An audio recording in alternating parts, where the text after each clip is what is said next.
Bonjour à tous. Dans cette vidéo, je vais vous montrer une autre manière pour équilibrer des réactions chimiques qui est plus rapide, surtout quand on a des réactions chimiques avec des groupements. Donc dans cette réaction, on remarque que j'ai un groupement phosphate ici et ici. Donc j'ai le même groupement dans les réactifs et dans les produits, et j'ai aussi un groupement hydroxyde ici et ici.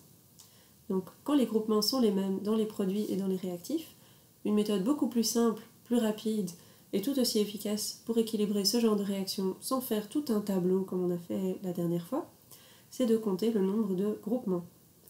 Alors le plus simple, c'est de partir directement de la molécule qui a le plus d'indices, donc typiquement ici ça va être Ca3PO4. Donc dans Ca3PO4, on voit qu'il y a ici un indice pour le phosphate, donc ça veut dire qu'il y a deux groupements phosphate. Donc d'office, je dois avoir deux groupements phosphate, je ne peux pas en avoir moins. Donc dans mes produits, j'ai besoin d'avoir deux groupements phosphate aussi. Donc pour faire ça, je ne peux pas mettre un indice, sinon c'est plus une molécule correcte, point de vue des valences. Ben, je dois mettre un coefficient stéréométrique ici devant.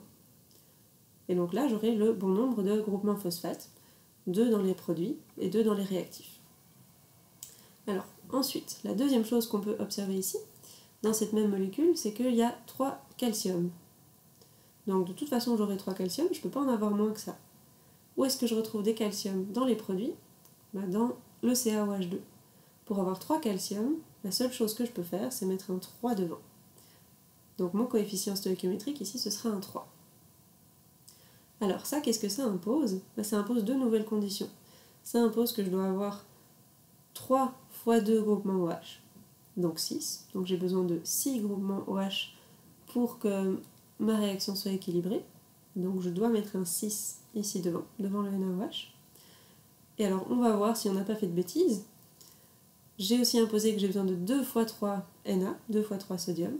Et bien ça tombe bien, 2 fois 3 ça fait 6, et c'est bien ce qu'on a écrit ici, on a déjà écrit un 6 devant le NaOH, donc ici ma réaction est équilibrée. Vous voyez que c'est beaucoup plus rapide à faire que de faire tout le tableau. On va faire un deuxième petit exemple pour voir si vous avez tout compris.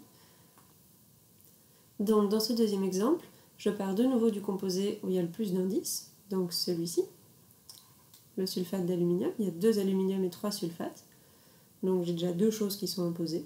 3 sulfates, ça veut dire que je dois mettre un 3 devant le sulfate d'hydrogène dans les réactifs. Et 2 aluminium, ça veut dire que je dois mettre un 2 devant le nitrite d'aluminium dans les réactifs. Et donc ça va imposer deux choses. Ça va imposer qu'il y a 2 fois 3 nitrites, donc 6 nitrites. Donc je dois mettre un 6 devant le nitrite d'hydrogène dans les produits. Et ça impose qu'il y a 3 fois 2 hydrogènes, donc 6 hydrogènes. Et ça tombe bien, j'ai bien mis un 6 devant l'hydrogène ici, dans le nitrite d'hydrogène.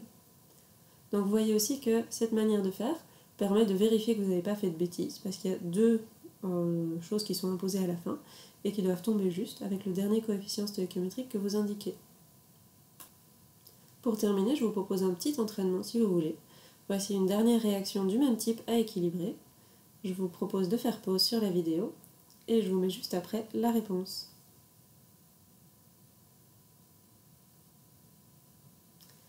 Voilà la réponse correcte. J'espère que c'est bien clair maintenant.